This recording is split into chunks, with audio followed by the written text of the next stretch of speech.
destemido. Arrojado na curva eu me aproximo, na reta estou no vácuo. Quando menos perceber a sua frente eu vou estar. Quando passo de Aston Martin nem me escuto ultrapassar. É o meu nome, superação. A batida vira rima, o pode a intenção. Aí, ó, tem gente mais animada do que eu aqui nessa abertura da Fórmula 1 no R final. O pessoal estourando foguete, cara. Que isso? A gente já teve outras vezes aqui, mas nunca desse jeito aí. Então, pra matar a saudade de vez da Fórmula 1, que eu também tava, solta a musiquinha pra gente aí, ô editor, por favor. Aê, agora sim eu tô pronto pra começar essa temporada. E eu vou falar aqui uma coisa que eu tô muito ansioso pra ver. Mais do que a briga pelo título, é a briga pelo pelotão intermediário. Vou explicar por quê. A gente tem 2 pilotos novos chegando que querem mostrar muito serviço. Então, o que eu falo, claro, é do Nick De Vries e do Oscar Piastri. O De Vries que vai correr pela AlphaTauri e o Piastri pela McLaren. Os dois têm um pouco de valor, sim. O De Vries mostrou com a Williams o que o Latifi não fez em 3 temporadas, que era ser competitivo. E na corrida que ele teve em Monza, ele chegou na 9ª colocação. Então, assim, não é um cara de se jogar fora. Até porque, antes disso, ele foi campeão da Fórmula 2 e foi campeão da Fórmula E também pela Mercedes. É um cara bastante competitivo, assim, que anda para ganhar realmente. E isso foi recente, foi campeão da Fórmula 2 em 2019 e foi campeão da Fórmula E lá em 2021. São 2 carros completamente diferentes, um deles é elétrico, aliás, né? 3 carros que a gente for contar com o Williams, em 3 carros ele se adaptou bem. Então é de se esperar muito do seu holandês, como é de se esperar muito do Piastri, esse australiano. Cara, ele veio de 3 títulos seguidos enquanto ele estava nesse caminho da Fórmula 1. Ele foi campeão da Fórmula Renault em 2019, campeão da Fórmula 3 em 2020 e campeão da Fórmula 2 em 2021.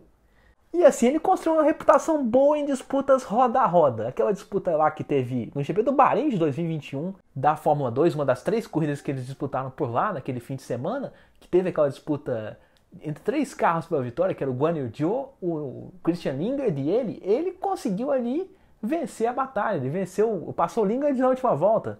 Numa outra corrida em Silverstone, ele brigou pelo 3º lugar até o final com o Richard Vasseur. Era a última chicane antes da reta principal. O Vasseur passou ele e ele revidou. Então, assim, um cara tem gás, sim.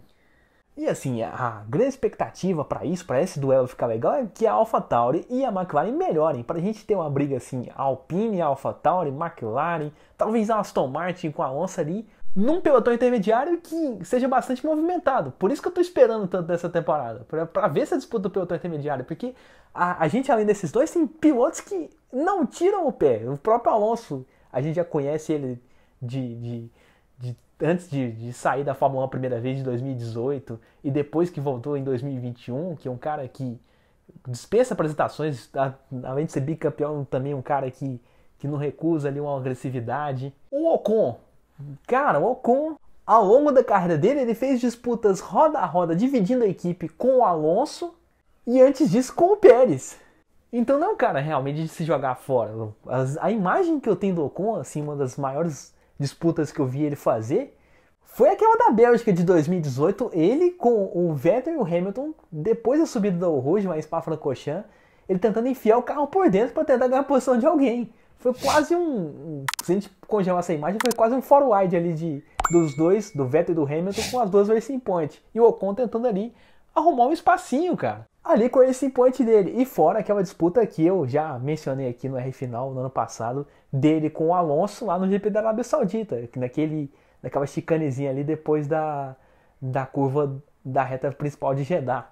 Então, assim, imagina ele e o Piastri dividindo uma curva. Quem que vai tirar o pé pra quem? Eu acho que ninguém. Eu acho que vai ser uma disputa ali parecida com a que a gente vê na Fórmula 2. E vale lembrar aí que o Ocon vai dividir a equipe com o Pierre Gasly. Hoje eu não lembro de cabeça uma disputa lado a lado que o Gasly tenha feito e tenha ganho também. Agora me fugiu da memória, mas o que não fugiu foi aquela vitória de 2020, que ele estava com um carro inferior da AlphaTauri contra a McLaren e o Carlos Sainz errou e ele não, né? Ele mostrou o valor assim de se manter calmo na disputa difícil. E isso conta muito na Fórmula 1. Você é um piloto que erra pouco e tem um carro bom nas mãos. Se a Alpine fizer um carro bom, que dê assim uma melhorada pro pelotão intermediário, acho que ele pode ser um piloto que leve o carro pro Q3 e tenha essas disputas roda a roda aí. Mas em uma dessas aí, se for disputar o Ocon e o Gasly, eu acho que o Ocon ganha, porque a gente já viu ele disputar tantas vezes que Eu acho que ele tem mais truques na manga para se dar bem. Eu posso estar errado, vamos esperar para ver. O certo é que nesse momento vai todo mundo querer dar uma volta por cima. A McLaren teve um ano terrível lá em 2022. Não foi quarto colocado no campeonato de construtores, mas ninguém lembra muito. O que eu mais lembro é do Daniel Ricciardo ficando fora ali nos Q1 da vida. A AlphaTauri, caramba, puxando aqui um pouco pro lado do exagero, acho que ela lembrou um pouquinho os tempos de Minardi, porque, assim, pelo menos falando na classificação geral, é a equipe que comprou a Minardi, mas a McLaren ficou tão apagada que a gente até tem que corrigir um negócio. A equipe foi quinta colocada no campeonato de construtores. Tava indo melhor, tava fazendo atuações no padrão Red Bull, assim, tava indo um pouquinho mais pra frente nos outros anos. De longe não lembrava a Minardi, mas no ano passado foi a penúltima colocada. Só o Williams que ficou atrás dela no campeonato de construtores. Então, nesse sentido, lembrou a Minardi sim. Graças a Deus que a tabela foi uma surra para a Williams. Foi 35 pontos a 8. Mas, para a equipe que é satélite da equipe campeã do mundo, era de se esperar mais. Então, esse é um fator para a gente acompanhar a temporada inteira. Realmente eu não sei o que esperar disso, porque a McLaren tem um motor Mercedes, mas a Red Bull, a AlphaTauri tem o apoio da Honda. Então, não sei quem vai investir mais em 2023. A gente vai ter que ver no teste de pré-temporada quem tá melhor do que quem. Então, eu não vou dar um palpite agora de quem pode melhorar ou não. Agora, o que me surpreendeu, até que eu falei no começo do programa, foram as equipes não terem mexido nada em aerodinâmica. A aerodinâmica continua quase que a mesma. Assim, a gente parece que foi renderizado de 2022, perdão. O desenho das asas continua igual por causa do regulamento aerodinâmico, mas nenhuma equipe mexeu muito no desenho das asas. Não teve assim uma equipe que abriu mais e outras seguiram. Parece que foi assim mais do mesmo. Isso na minha opinião. Eu vi os lançamentos dos carros, eu não vi muita diferença. Quem que tiver opinião diferente, quiser me corrigir aqui, o chat está aberto aqui no High Speed também. Manda lá no meu Instagram, @NathanRFinalDirect, que eu respondo. Mas eu não vi assim aquela mudança grande, com equipes assim surpreendendo. O nosso engenheiro está aqui para falar um pouco mais sobre mecânica da Fórmula 1 2023. E aí eu perguntei para ele, já que a aerodinâmica não mudou, o que esperar desse ano na parte técnica da Fórmula 1? Vamos ouvir o que ele tem para dizer. Chega aí, Ricardo Arcuri. Tá aí. Olá, caríssimo Nathan, amigos do podcast aí final. Nathan, essa é uma excelente pergunta e eu confesso que não sei muito o que esperar de diferente. Do ano passado para cá, não temos mais muitas mudanças em relação aos motores. Os motores estão congelados, podem haver pequenas mudanças, mas as pequenas mudanças não devem mudar muito o equilíbrio de força em matéria de potência, tá? Então, o que deve acontecer é nos carros. Mas os carros, eles já têm um regulamento, principalmente na parte aerodinâmica, muito capado, muito limitado. Então, tirando, por exemplo, as aletas nas asas dianteiras, que me parecem maiores que as dos anos passados, eu não vejo muita diferença do ano passado para esse ano, pelo menos no pouco que eu vi dos carros. Uma diferença aqui e ali, mas nada que venha ser gritante, e sinceramente eu não espero nada gritante para esse ano. Pode ser que tenhamos algum tipo de pulo do gato, no estilo que a Brown GP fez em 2009, que arrumou algum artifício, algum equipamento, algum conceito que possa ser um pulo do gato, que essa equipe ganhe muitas posições no grid, ou até mesmo tenha um salto ao ponto de ser alguém que se desponte a ser campeão mundial. Podemos ver isso acontecendo, mas não é algo que eu espero, e nessa época do ano ninguém espera isso. Então a gente tem que realmente esperar os treinos de pré-temporada para ter uma ideia do equilíbrio de forças. Mas olhando assim, olhando pela teoria, muito difícil tenhamos uma mudança para o ano que vem, tá bom? É isso aí, Nathan. Um grande abraço e uma boa semana a todos.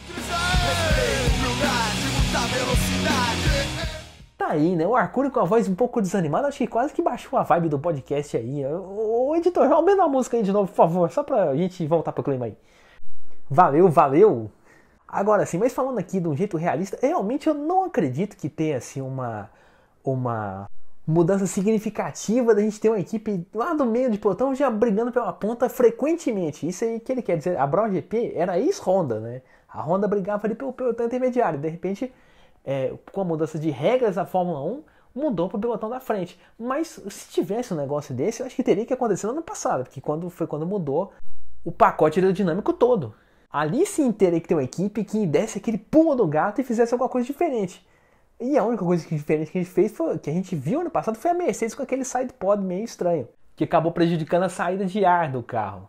Mas assim, um salto na equipe Aston Martin, da Alpine, a gente não viu no ano passado. Então, pra mim, vai continuar tudo na mesma. As equipes do pelotão intermediário tentando brigar ali por posições o mais na frente possível. E a disputa da frente entre Mercedes, Ferrari e Red Bull. Sobre essa briga da frente, eu acho que a Red Bull tem um pouco de vantagem sim. A Honda se encaixou bem nesse regulamento, não sem usar o nome Honda, né, usando o nome Powertrain. Nessa parceria da Red Bull, que o nome do motor foi chamado de Red Bull Powertrain.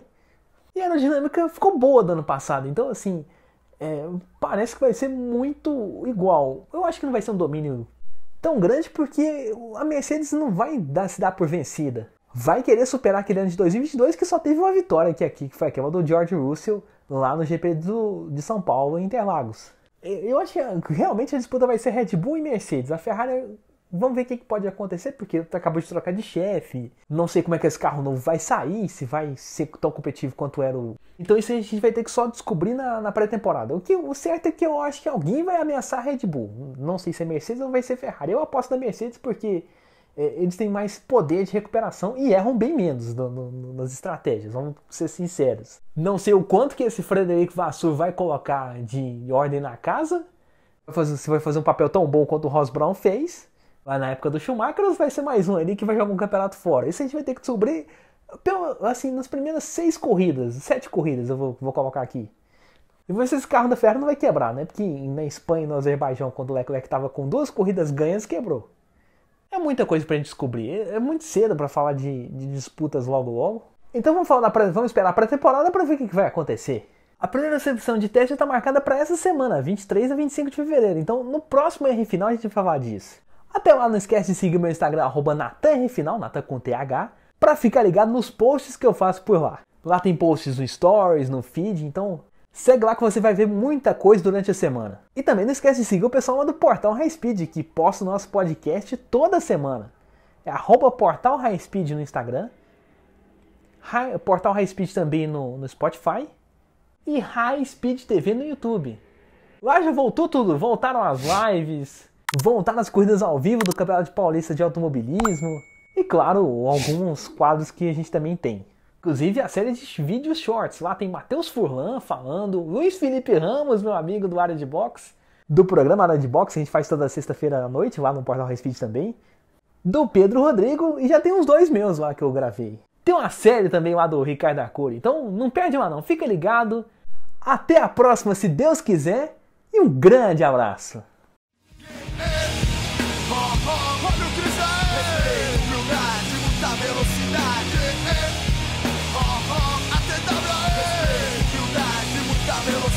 Destemido, arrojado, da curva eu me aproximo. Na reta estou no vácuo. Quando menos perceber, a sua frente eu vou estar.